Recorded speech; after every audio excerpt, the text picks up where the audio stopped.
ठीक है, चलो। तो लास्ट लेक्चर में हमने सेक्शन फॉर्मूला पढ़ा था, उसके कुछ क्वेश्चंस किए थे। हमने पॉइंट ऑफ ट्राइसेक्शन ढूंढना निकाला था, हमने सेंट्रॉइड ढूंढना निकाल लिया था, सही है। अभी इसके बाद सेक्शन फॉर्मूले का और कुछ क्वेश्चंस करते हैं। सबसे पहले मैं सेक्शन फॉर्मूला रिवाइज करा देता हूँ, जिन बच्चों को इश्यू होगा वो एकदम अच्छे से यहाँ पे ध्यान से देख लेना सेक्शन फॉर्मूला में करेंगे क्या, बिकॉज आगे का क्वेश्चन बहुत कॉमन क्वेश्चन है, तो जो हर बार पूछा जाएगा। तो सेक्शन फॉर्मूला में होता क्या है, सिंपली हमारे पास दो एंड पॉइंट है, लेट्स से ये अपना पॉइंट ए है और यहाँ पे अपना पॉइंट बी है, सही है। इसके कोऑर्डिनेट्स x1, y1, इसके coordinates x2, y2। And then suppose यहाँ पे हमें एक पॉइंट लोकेट करना है, एक पॉइंट के कोऑर्डिनेट्स निकालने हैं p, जिसके कोऑर्डिनेट्स में अज्यूम कर रहा है x, y, और उसने पूरे सेगमेंट को m:n रेशियो में डिवाइड कर दिया है। तो यस, हमें पता है, बहुत सिंपल सा बेसिक सा फॉर्मूला निकल के आ जाता है। आपका x08 is given by mx2 plus nx1 the whole divided by m plus n, and then you have y क्या होता है, y होता है my2 plus ny1 the whole divided by m plus n, सही बात है। तो ये आपका सेक्शन फॉर्मूला हो गया। तो सेक्शन फॉर्मूला हमने ऑलरेडी डिस्कस कर लिया है, इसके बहुत सारे क्वेश्चंस, अलग अलग ज्योमेट्री के प्रॉब्लम्स भी हमने डिस्कस कर लिया है। जिन बच्चों ने नहीं दिखा है, जो बच्चे एब्सेंट थे, इसके रिकॉर्डिंग ऑलरेडी अवेलेबल है। किसी को रिकॉर्डिंग चाहिए होगा तो मुझे सेंड कर दो, मैं आपको रिकॉर्डिंग लोकेट करके दे दूंगा। तो यहाँ पे क्वेश्चन ले लो, we are doing a question today here. तो क्वेश्चन क्या बोल रहा है कि एक सेगमेंट है ए बी, एक सेगमेंट है ए बी, लेट्स से, तो यहाँ पे मैं एक ए बी सेगमेंट बना रहा हूँ और इस सेगमेंट का यहाँ पे इन्होंने नामकरण भी कर दिया है, तो वो भी यहाँ पे देख लेते हैं। यहाँ पे अपना पॉइंट ए, यहाँ पे अपना पॉइंट बी, और ये अपना सेगमेंट ए बी, सही है, ठीक है। फिर ए के कोऑर्डिनेट दे रखे 8,9 और बी के कोऑर्डिनेट दे रखे 1,2, और यहाँ पे एक पॉइंट पी है, we have a point P, इस पी के कोऑर्डिनेट दे रखे k,7, पी के कोऑर्डिनेट दे रखे k,7, सही बात है, ठीक है। तो find the ratio in which this point p divide the line segment A B, also find k।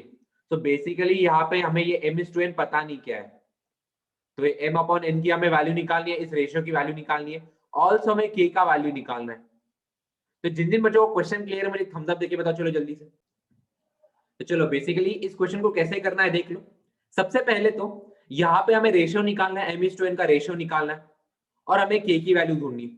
तो इतना याद रखो, ये दो वेरिएबल बन जाएंगे, तो एक वेरिएबल, दो वेरिएबल, टोटल तीन वेरिएबल बन जाएंगे, इसे सॉल्व नहीं कर पाएंगे। तो उससे अच्छा वेरिएबल्स रिड्यूस करने की कोशिश करो, इंस्टेड ऑफ टेकिंग m:n, यहाँ पे ले लो m:1, m:1 ले लो। अभी इसका रीजन क्यों मैं आपको बता दूंगा, m:1 ले लेना।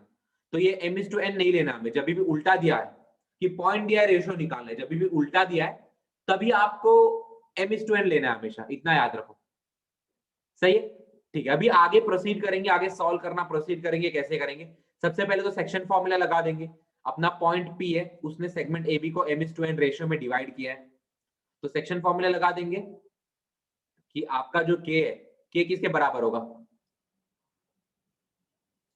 K किसके बराबर होगा, m:1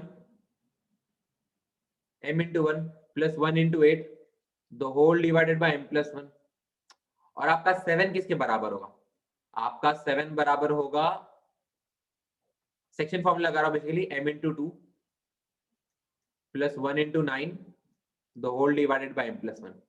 अच्छा, तो अभी आपको समझ में आ रहा होगा कि मैंने वन वेरिएबल ही क्यों लिया है, बिकॉज यहां से डायरेक्टली मैं m की वैल्यू सॉल्व कर सकता हूं, मैं डायरेक्टली आ जाएगा। लेकिन अगर मैं m:n लेता तो यहाँ पे दो वेरिएबल्स आ जाते, तो एक ही इक्वेशन में दो वेरिएबल सॉल्व नहीं कर सकते। तो जिन जिन बच्चों को यहाँ तक क्लियर है, मुझे थम्स अप देके बताओ, चलो जल्दी से। तो अभी यहाँ पे दिख रहा है हमारे पास दो इक्वेशन है, राइट वाली जो इक्वेशन उससे m की वैल्यू आ जाएगी, तो सॉल्व करो। 7m + 7 क्रॉस मल्टीप्लाई कर रहा हूं बेसिकली मैं, 7m + 7 कितना हो जाएगा, 2m + 9, तो ये 2m यहाँ पे ले लूंगा तो 5m क्या हो जाएगा आपका, 9 - 7 2 के बराबर आ जाएगा, तो आपका m का वैल्यू 2/5 आ जाएगा, आपका m का वैल्यू 2/5 आ जाएगा। तो आपका रेशियो क्या है, आपका रेशियो m:1 है, विच इज नथिंग बट 2/5:1। अभी इसे हम लोग 2:5 भी बहुत बुला सकते हैं, दैट मीन्स ये आपका रेशियो आ रहा है। तो बेसिकली यहाँ पे यहाँ से हमें पता चल रहा है कि हमें दो वेरिएबल लेने की जरूरत नहीं है, एक ही वेरिएबल में काम हो जा रहा है। तो जिन जिन बच्चों को यहाँ तक क्लियर है थम्स अप दो मुझे, चलो जल्दी से। तो एक बार m की वैल्यू आ गई, m की वैल्यू हम इसमें सब्स्टिट्यूट कर देंगे, हमें k की वैल्यू भी आ जाएगी। तो हमें m के बदले 2:5 डालना है, तो 2/5 × 1 प्लस 8 द होल अपॉन, यहाँ पे क्या आ जाएगा, यहाँ पे आ जाएगा 2/5 + 1। तो आपको इसमें करना कुछ नहीं, आपको बेसिकली फर्दर आगे ऐसे प्रोसीड करना है। तो k क्या आ जाएगा आपका, 2 + 8 × 5 = 40 the whole divided by 5 upon 2 + 5/5 5 cut जाएगा, k कितना आ जाएगा आपका, k आ जाएगा आपका 42/7। 42/7 k की वैल्यू 6 आ रही है। ओके देखते, तो यहाँ पे आंसर आ जाएगा 6 आपका फाइनल आंसर है। जिन जिन बच्चों को क्लियर है मेरे थम्स अप तो चलो जल्दी से। तो चलो क्वेश्चन देख लो। क्वेश्चन क्या है, ट्राइंगल एबीसी दे रखा है, ट्राइंगल एबीसी में सेंट्रोइड के कोऑर्डिनेट दे रखे -4, -7। सही है, ये सेंट्रोइड के कोऑर्डिनेट दे रखे। ओके फराज ने आंसर दे दिया है, गुड। यस फराज ने तो आंसर दिया कमेंट सेक्शन में, करेक्ट है। तो बेसिकली यहाँ पे किया कि सेंट्रोइड के कोऑर्डिनेट दे रखे और ट्राइंगल में 2 पॉइंट के कोऑर्डिनेट दे रखे, हमें तीसरा पॉइंट निकालना है।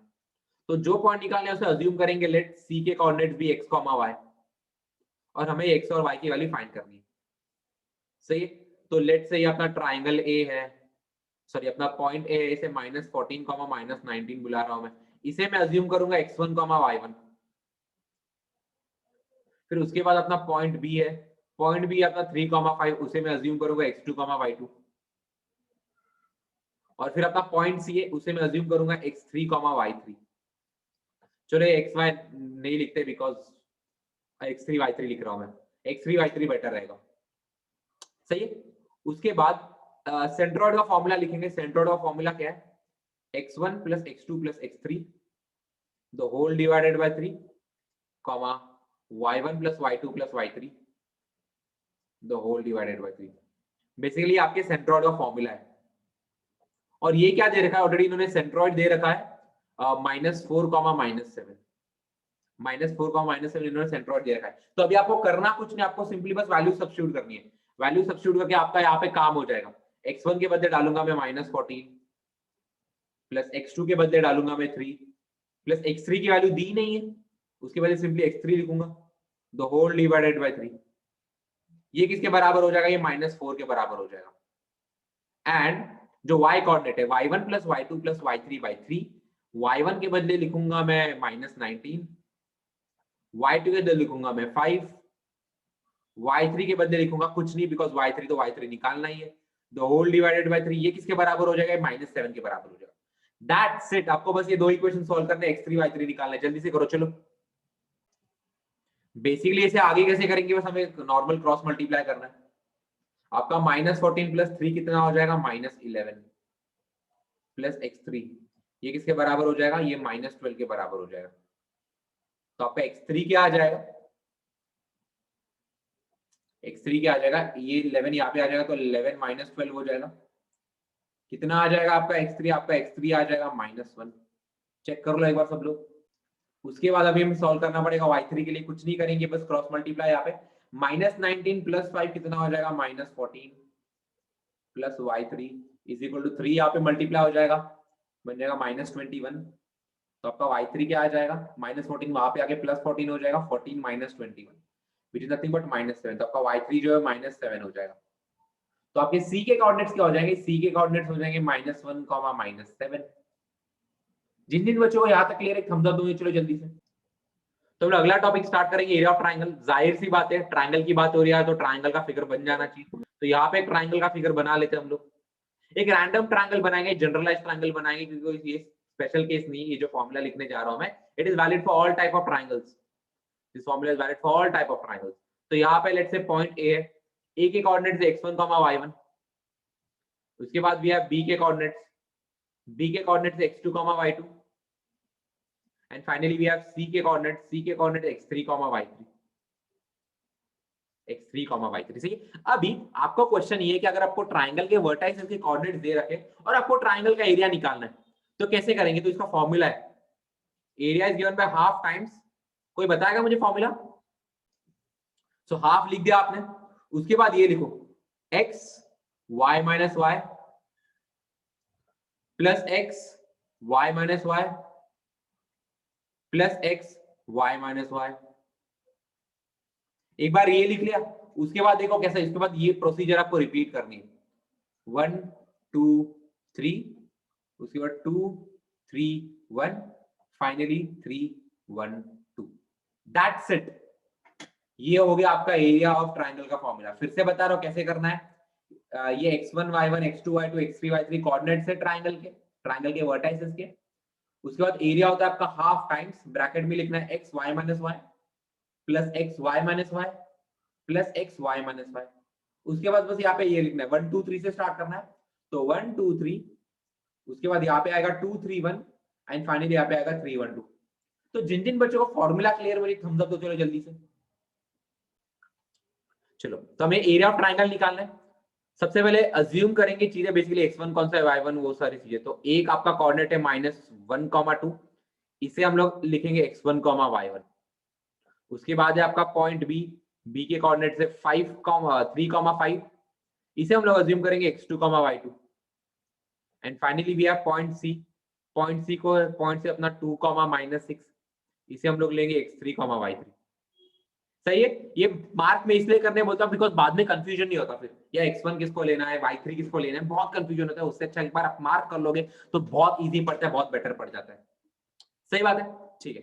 अभी आपको पहले फॉर्मूला लिखना है, फॉर्मूला के मार्क्स होते हैं। फॉर्मूला के आपका एरिया का हाफ टाइम्स, कैसे याद रखने बोला है मैंने, x y माइनस वाई, उसके बाद we have plus x y minus Y, finally we have plus x y minus Y. That's it. इतना एक बार लिख दिया। उसके बाद आपको बस नाम नंबरिंग करनी है, 1 2 3 2 3 1, finally we have 3 1 2। That's it. आपको सिंपली इसमें नंबरिंग करनी है। अब एक बार ये लिख लिया, उसके बाद आपको बस सब्स्टिट्यूट करना है। यहाँ पे क्या आ जाएगा, हाफ टाइम्स x1 के बदले डालना है -1, y2 माइनस y3, तो 5 माइनस ऑफ -6, 5 माइनस ऑफ -6। कर रहा कुछ नहीं बेसिकली, इसमें बस x1 y1 x2 y2 x3 y3 की वैल्यू सब्स्टिट्यूट कर रहा हूं।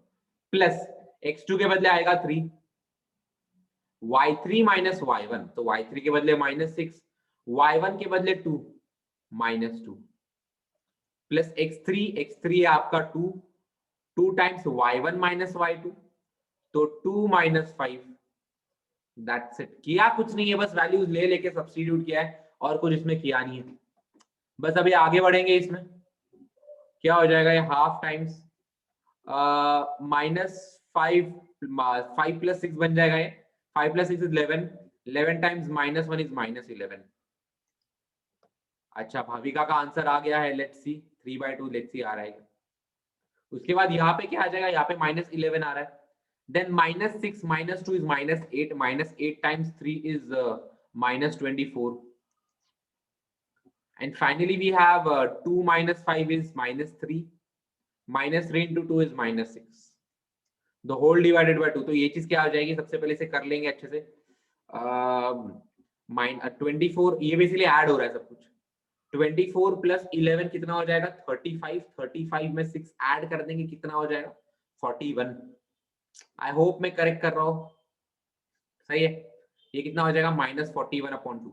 अच्छा, एरिया नेगेटिव आ रहा है, एरिया नेगेटिव आ रहा है, तो यहाँ पे एक स्टेटमेंट लिख रहे हैं, since area can not be negative, area can not be negative, therefore area कितना हो जाएगा, माइनस साइन हटा देंगे, आंसर आ जाएगा 41/2 स्क्वायर यूनिट्स। That's it. तो ये आपका फाइनल आंसर है। जिन जिन बच्चों को पूरा क्वेश्चन विद सॉल्यूशन क्लियर, मुझे थम्स अप दो चलो जल्दी से। So everyone right the concept of slope. तो स्लोप समझने के लिए सबसे पहले हम यहाँ पे कोऑर्डिनेट्स बना लेंगे, कोऑर्डिनेट एक्सिस ले लेंगे। यहाँ पे लेट्स से यहाँ पे मैंने दो परपेंडिकुलर एक्सिस बना लिए। सो ये अपना एक्स एक्सिस है और ये अपना वर्टिकल वाला वाई एक्सिस है। सही बात है, ठीक है। अभी यहाँ पे हम लोग एक लाइन कंसिडर करेंगे।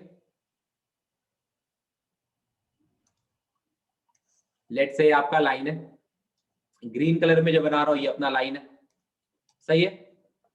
अच्छा, अभी लाइन पॉजिटिव एक्स एक्सिस के साथ एंटी क्लॉकवाइज डायरेक्शन में जो एंगल बनाता है, ये आप ध्यान से सुनो मैं क्या बोल रहा हूँ, positive x axis, positive direction के एक्स एक्सिस के साथ एंटी क्लॉकवाइज डायरेक्शन में, ये अपना क्लॉकवाइज डायरेक्शन होता है तो उसी का उल्टा एंटी क्लॉकवाइज डायरेक्शन में जो एंगल बनाता है उसे मैं थीटा से रिप्रेजेंट कर रहा हूँ।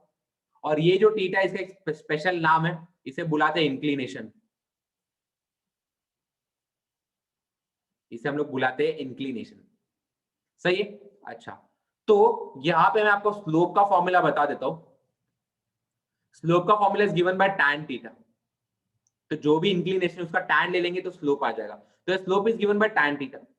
अच्छा, स्लोप का और एक फॉर्मूला है, क्या फॉर्मूला है, बेसिकली 2 पॉइंट फॉर्मूला है कि लेट से अपनी एक स्ट्रेट लाइन है जो 2 पॉइंट से पास कर रही है, एक पॉइंट है x1, y1, दूसरा पॉइंट है x2, y2,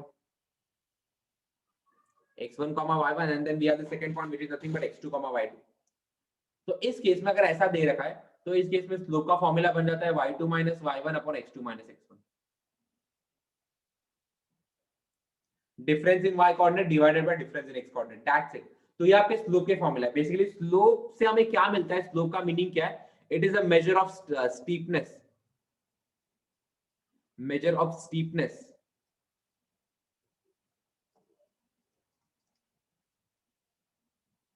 स्टीपनेस का मीनिंग क्या है, बेसिकली जो जो चढ़ान कितनी ज्यादा है, अपने लाइन की चढ़ान कितनी ज्यादा है।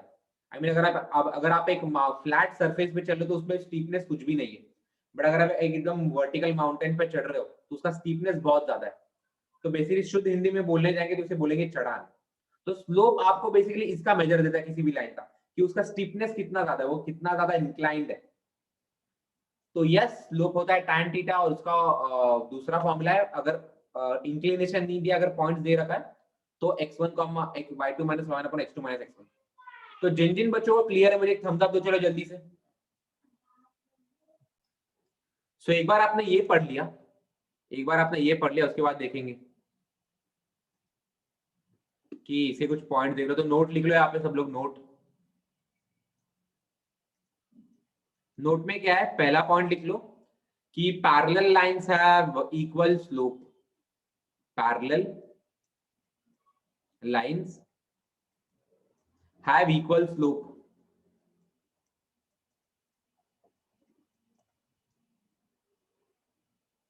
सही है, अगर दो लाइंस पैरेलल है तो उनके स्लोप इक्वल है। जाहिर सी बात है, जाहिर सी बात है कि सपोज अगर मैं यहाँ पे इसके पैरेलल एक लाइन बना दूं, अगर मैं ग्रीन कलर के लाइन इसके पैरेलल अगर एक लाइन बना दूं, तो एक ज्योमेट्री की बेसिक प्रॉपर्टी से हम लोग बोल सकते हैं, क्या बोल सकते हैं कि बेसिकली अगर ये एंगल थीटा है तो ये एंगल भी थीटा हो जाएगा, और अगर थीटा थीटा इक्वल है तो tan थीटा और tan थीटा भी इक्वल रहेगा। सो या इट्स बेसिकली सेल्फ एक्सप्लेनेटरी कि अगर लाइंस मेरे पैरेलल है तो क्यों मेरा स्लोप इक्वल होना चाहिए। तो ये आपका ये पॉइंट है। सेकेंड पॉइंट क्या आपका, बेसिकली सेकेंड पॉइंट ये कि slope of horizontal line is zero, slope of horizontal line, horizontal line का मीनिंग क्या है, बेसिकली हॉरिजॉन्टल लाइन में क्या आ जाएगा, parallel to X axis is zero. तो जाहिर सी बात है आपके एक्स एक्सिस का स्लोप भी जीरो है। बेसिकली इसमें कोई भी चढ़ान नहीं है, एक्स एक्सिस जो अपना है it's perfectly flat, it's perfectly horizontal, तो देयर इज नो चढ़ान इन दैट, तो उसका स्टीपनेस जीरो है and that is the reason for slope zero है। ऑन द अदर हैंड अगर आप थर्ड देखो तो slope of vertical lines basically parallel to axis, ये एक्चुअली इंफिनिटी होता है। I mean it's very big या फिर इंफिनिटी, बट इसे हम लोग बोलेंगे नॉट डिफाइंड, बिकॉज हमें पता है अगर इस केस में आपका इंक्लिनेशन 90 डिग्री हो जाएगा, यहाँ पे अगर मैं वाई एक्सिस का इंक्लिनेशन लूं तो पॉजिटिव एक्स एक्सिस के साथ जो एंगल बन रहा है, पॉजिटिव एक्स एक्सिस का जो एंगल बन रहा है वो 90 डिग्री है। सही, और अगर मैं tan 90 डिग्री करने जाऊं तो हमें पता है tan 90 degree is not defined, and that's the reason जो वर्टिकल लाइन है या फिर जो वाई एक्सिस है, जो लाइन जो वाई एक्सिस है पैरेलल है, उनका स्लोप डिफाइंड है। तो जिन जिन बच्चों को ये पूरे पॉइंट क्लियर है, पूरा स्लोप का कॉन्सेप्ट क्लियर है, मुझे एक थम्स अप देके बताओ चलो जल्दी से। क्लियर नहीं है पूछो, फिर से बता दूंगा। तो क्वेश्चन क्या है यहाँ पे, पॉइंट पी के कोऑर्डिनेट्स क्यू सबके कोऑर्डिनेट दे रखे, अच्छा एस का कोऑर्डिनेट के वाई कोऑर्डिनेट हमें निकालना है, दैट्स अननोन। और क्या कंडीशन दे रखी है आपका, पी क्यू और आर एस पैरेलल है। तो हमें पता है since P Q R S parallel है तो यहाँ पे मैं लिख दूंगा slope of P Q is equal to slope of R S. Basically ये इक्वेशन हम अप्लाई करेंगे, ये वाली इक्वेशन अप्लाई करेंगे आंसर निकालने के लिए। तो फॉर्मूला क्या है स्लोप का, y2 minus y1 upon x2 minus x1, basically difference in y coordinate upon difference in x coordinate. इसे ऐसे याद रखोगे, यहाँ पे लिख देता हूं मैं, याद रखने का तरीका,